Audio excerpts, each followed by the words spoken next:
Tu vas à l'école encore? Non, j'ai arrêté l'école. Ah, et depuis combien de temps? Ça va faire 3 mois, 3-4 mois. Tu supportais plus? Non. Bonjour à toutes et à tous et bienvenue pour cette nouvelle enquête du Grenier de Charba. Aujourd'hui, je vais vous présenter un bilan de mes recherches sur un sujet qui touche environ un élève sur 10 minimum. Je parle bien entendu du harcèlement scolaire. Cette enquête va se faire sur 2 épisodes. Aujourd'hui, on va étudier le principe du harcèlement scolaire, ses caractéristiques, ses formes, ses acteurs, ses conséquences et comment y remédier. Dans la seconde partie de la vidéo, que vous retrouverez dans la description, nous allons étudier des cas concrets, vos témoignages.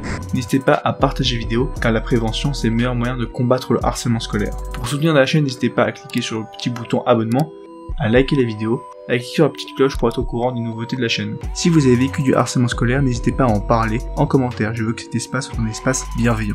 J'en ai moi-même vécu, mais peut-être que j'en ferai une vidéo à part, en tout cas je vais pas en parler dans cette vidéo. Aujourd'hui, nous allons accueillir 2 intervenantes. D'une part, nous avons Madame Martinez, membre de l'association Marion la main tendue et autrice du livre L'innocence oubliée. D'autre part, nous avons Tiffen, la présidente de l'association Les Outsiders.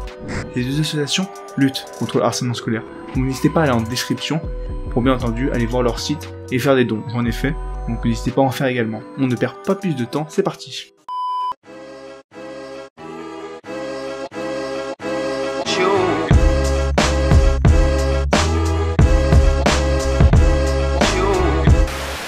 Déjà, définissons ce que c'est que le harcèlement scolaire. Le harcèlement scolaire se définit comme étant une violence répétée qui peut être verbale, physique ou psychologique orchestrée par un ou plusieurs élèves d'un établissement scolaire. Le harcèlement scolaire se caractérise par 3 paramètres, les voici. Déjà, nous avons une relation de domination. On retrouve un rapport de force et de domination entre le ou les harceleurs et le ou les harcelés. Le groupe d'harceleurs pense être supérieur aux harcelés et va signifier leur supériorité par des actes de violence. Le harcèlement scolaire se caractérise aussi par une forme de répétitivité. Les harcelés subissent des violences sur une longue période, et pour finir, la victime se sent isolée, dû au fait de se faire abaisser par les autres. On peut aussi se demander pourquoi les enfants qui sont innocents, entre guillemets, peuvent harceler d'autres enfants. Je vais citer quelques situations que la directrice des Outsiders, Tiffen, m'a communiquées dans lesquelles un enfant pourrait tomber dans le harcèlement. Par exemple, un enfant peut devenir harceleur lorsqu'il a été harcelé. On en parlera plus tard, mais pour éviter de revivre ce traumatisme, un ancien harcelé peut devenir harceleur ou encore car il a internalisé que les rapports entre camarades sont violents. Autre exemple, un enfant peut devenir harceleur dans sa famille s'il a été élevé dans des rapports de violence qu'il va reproduire à l'école. On peut aussi dire que la position dominante est valorisée, rien que le fait qu'en cours, les élèves sont éduqués dans le fait d'avoir les meilleures notes, d'être le meilleur élève. Dernier exemple, certains harceleurs manquent de confiance en eux, ce qui pousse certaines personnes à s'attaquer aux personnes qu'ils considèrent comme plus faibles entre guillemets. Bien sûr, c'est une liste non exhaustive, il existe plein de raisons qui expliqueraient le fait qu'un élève devienne harceleur. Et du coup maintenant, comment ces élèves harcèlent-ils? Dans la vraie vie, comment ça se passe le harcèlement scolaire? Quelles sont ses formes? Alors j'en ai relevé 4 que je vais vous présenter. Déjà, on a le harcèlement physique. Alors là, ça va du petit coup à la nuque à des uppercuts en passant par des violences sexuelles. Puis nous avons le harcèlement matériel. Ça va du cassage de lunettes au déchirement de vêtements en passant par le fait de cacher ton cartable dans la cour. On peut aussi parler de harcèlement psychologique. Alors là, ça va des actes directs comme des insultes, de l'intimidation et autres joyeuseries, jusqu'à des actes, on va dire, plus subtils, comme une mise à l'écart du groupe ou des rumeurs. Et pour finir, nous avons le cyberharcèlement. C'est un harcèlement orchestré sur les réseaux sociaux en envoyant par exemple des photos compromettantes. On pourra parler de certains cas de revenge porn dans les lycées, mais on en parlera plus tard dans l'épisode 2. Je vous conseille d'avoir l'excellente vidéo du Roi des Rats sur le sujet, c'est pour ça d'ailleurs que je vais pas me spécialiser sur les revenge porn, mais en tout cas on en parlera dans l'épisode 2. Maintenant qu'on a posé les formes, il est temps d'analyser les différents acteurs, les différents types de harceleurs et les harcelés. D'après le psychologue Élève Romano, on a distingué 3 types de harceleurs. D'une part, nous avons les suiveurs, ces personnes ne sont pas forcément méchantes, pas forcément d'accord avec le harcèlement, mais bon, ils suivent le groupe sans vraiment savoir pourquoi, peut-être pour faire partie du clan et ne pas être harcelés. Madame Martinez, pourquoi il y a des spectateurs qui n'interviennent pas dans ce genre de situation? Pour la plupart, ils ont peur de devenir une cible s'ils ne vont pas dans le même sens que le harceleur. Donc il y en a beaucoup qui se taisent par peur de représailles. Bon, il y en a aussi qui, quelque part, admirent le harceleur pour oser faire ce qu'il fait et qui, eux, ne s'en sentent pas capables. Donc il y a plusieurs raisons à cela. Après, nous avons le groupe des harceleurs harcelés. On a déjà parlé précédemment, mais ces personnes sont les plus inquiétantes. Ils vont répéter le schéma du harcèlement scolaire sans véritablement le comprendre. Et surtout, s'ils sont punis, ils vont ressentir une forme d'injustice, car leurs harceleurs, à eux, n'ont jamais été punis malheureusement. Et pour finir, nous avons les personnes qui initient le mouvement de harcèlement. Les meneurs sont généralement les bons élèves, ou en tout cas ceux populaires, qui ont une image positive d'eux-mêmes. Madame Martinez, quel est selon vous le profil des meneurs du harcèlement scolaire? Un enfant qui souffre lui aussi et qui l'exprime d'une façon très particulière. Parce que souvent parmi les harceleurs, on retrouve des enfants anciennement harcelés qui ont décidé de prendre leur revanche sur le monde, qui ont une colère qu'ils dirigent envers leurs camarades et envers le monde en général. On a aussi des profils d'enfants qui sont victimes de violences intrafamiliales ou de familles explosées, qui ont beaucoup de peine en eux. De toute façon, ce sont des enfants qui ont des blessures psychologiques. Et face à eux, nous avons le ou les harcelés. Alors déjà, le harcèlement se fonde sur le rejet de la différence et sur la stigmatisation de certaines caractéristiques. Les voici. L'apparence physique, que ce soit le poids, la taille, la couleur de peau ou encore les cheveux, le genre comme un garçon jugé efféminé, une fille jugée trop masculine, ou du sexisme, l'orientation sexuelle, présumée ou non, un trait de caractère particulier, le fait d'être pauvre, l'hygiène de vie, la religion, handicap physique, mental ou psychique, un trouble de la communication comme le bégaiement ou le bredouillement, l'appartenance à un groupe social ou un culturel particulier, ou même des centres d'intérêt différents. Les harcelés sont souvent des personnes isolées socialement, ayant peu ou pas d'amis pour les soutenir.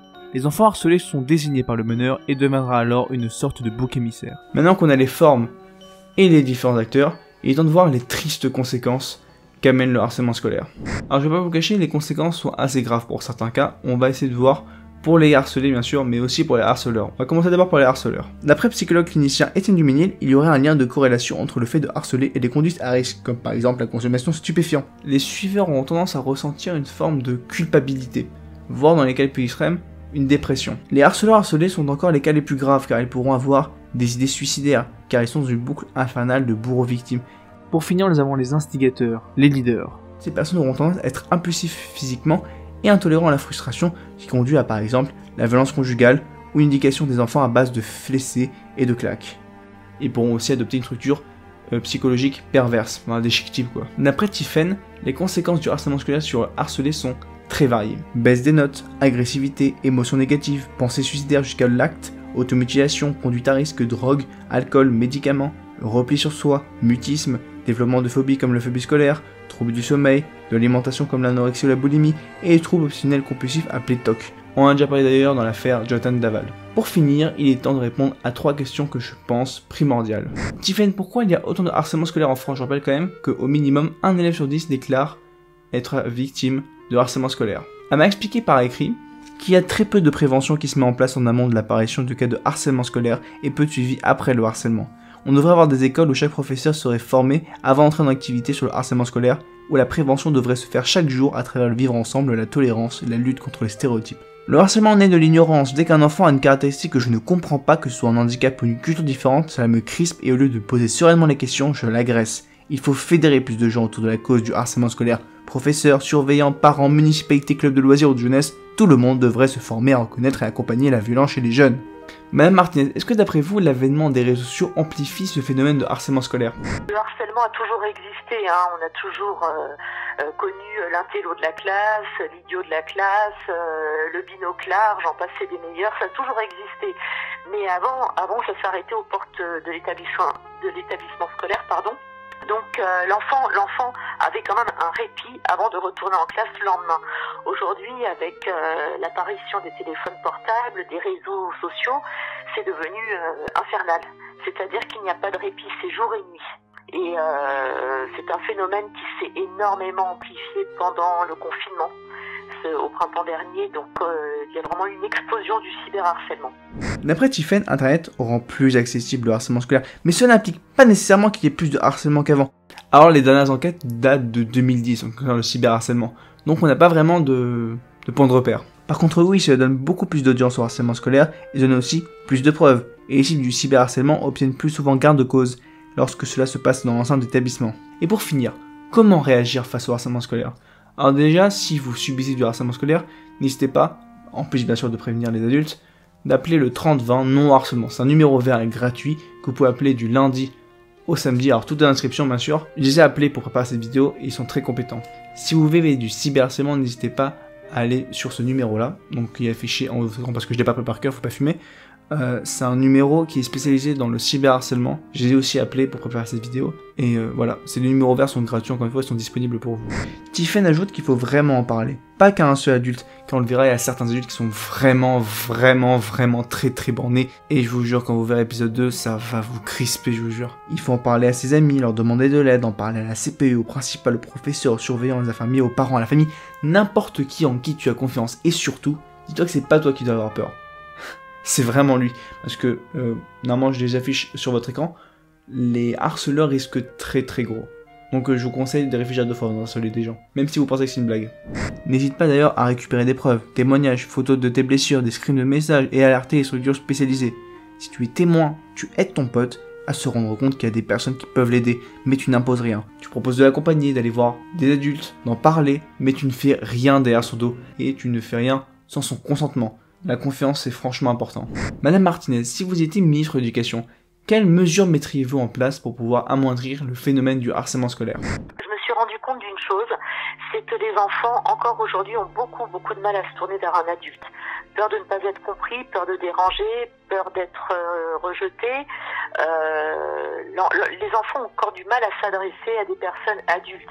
Donc moi, je taperais très fort sur la mise en place, ça existe déjà, hein, mais de sentinelles, d'ambassadeurs au sein des écoles. Donc les copains vigilants pour l'école primaire, les ambassadeurs pour les collèges et les lycées, parce que ça fonctionne. C'est un système qui fait ses preuves. C'est-à-dire que ces enfants-là se portent volontaires pour servir d'agents de liaison entre les victimes cibles et le corps enseignant, en tout cas tous les acteurs de l'équipe scolaire. Et ça porte vraiment ses fruits, en ce sens que les victimes ont plus de facilité à parler à des personnes de leur âge qu'à des adultes. Si vous aviez un conseil à donner aux jeunes enfants qui subissent actuellement du harcèlement scolaire? Alors le message que je souhaiterais faire passer, ne restez pas dans le silence. Brisez ce silence, brisez-le. Trouvez quelqu'un de confiance vers qui vous tournez pour appeler à l'aide. N'imaginez surtout pas que vous allez pouvoir vous en sortir tout seul, parce que souvent pour les cibles, en parler aux parents, c'est leur faire de la peine. Ces enfants-là culpabilisent à l'idée de décevoir leurs parents ou de leur faire de la peine. Non, c'est une situation dont vous ne pourrez pas arranger seul. Il vous faut de l'aide. Et aujourd'hui, il existe de plus en plus de personnes désireuses d'aider les enfants. Il y a l'association Marianne Bien Entendu, mais il y a d'autres associations très belles en France, comme ACVS 49 par exemple, avec qui nous travaillons main dans la main. Il y a des pages d'aide aux victimes sur Facebook où vraiment il y a des équipes qui sont actives, très actives, pour guider, orienter, réconforter. D'ailleurs, sur Venez briser le silence, harcèlement scolaire Venez briser le silence, il y a une très belle chaîne de solidarité. À chaque fois qu'un témoignage est posté, il y a tout un tas de réactions. Des personnes qui se retrouvent dans l'histoire qui est racontée, qui se reconnaissent et qui ont à leur tour envie d'aider. Donc ne restez pas seul, ne gardez pas le silence. Et en tant que parent, comment comprendre que notre enfant subisse du harcèlement scolaire? Moi, j'aurais tendance à dire déjà aux parents de faire attention à leurs enfants, c'est-à-dire un changement d'attitude, une perte d'appétit, perte du sommeil, des chutes des notes en chute libre. Ce genre de signaux peuvent alerter les parents. Maintenant, j'aimerais aussi m'adresser aux parents qui, bien qu'ils soient proches de leurs enfants, ne voient pas forcément quoi que ce soit. Un enfant qui n'a pas envie de dénoncer ne le fera pas. Et ça vaut pour tous ces enfants qui se sont suicidés. Ils n'étaient pas forcément en distance de leurs parents, pas du tout, mais la peur de les blesser, de leur faire de la peine, de cette culpabilité, c'est ce qui les a poussés aussi à commettre l'irréparable, parce qu'ils ne voyaient pas d'issue. Et à ces parents qui se sentent coupables, ils n'ont pas à se sentir coupables, parce que je le répète, un enfant qui n'a pas envie de parler ne le fera pas. Pour ma part, j'avais mon petit dernier eu des moments très difficiles, où il avait des idées très noires, mais j'ai su lui venir en aide parce qu'il m'a mise sur la piste, parce qu'il a amorcé la conversation. J'aurais pu passer à côté moi aussi. Merci Madame Martinez et Tiffen d'avoir pris le temps d'avoir répondu à mes questions. N'hésitez pas d'ailleurs à faire un don à ces associations, personnellement je l'ai fait donc n'hésitez pas à le faire. Le petit partage, le like, l'abonnement, et si vous avez vécu du harcèlement scolaire, n'hésitez pas à l'écrire en commentaire. Je l'ai vécu plusieurs fois dans ma vie. C'était des expériences pas très cool à vivre. Je vais sûrement en parler un jour sur ma chaîne.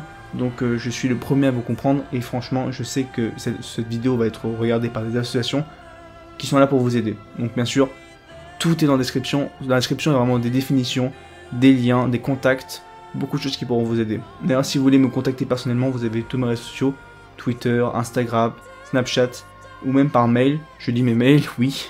Donc si vous voulez me contacter en privé, n'hésitez pas. Merci beaucoup d'avoir regardé cette vidéo jusqu'au bout. Donc je vous donne rendez-vous plus tard sur la chaîne, donc pour l'épisode 2. Donc lien dans la description, vous avez le lien vers l'épisode 2. Et bien sûr, à bientôt sur la chaîne du Grenier de Charba.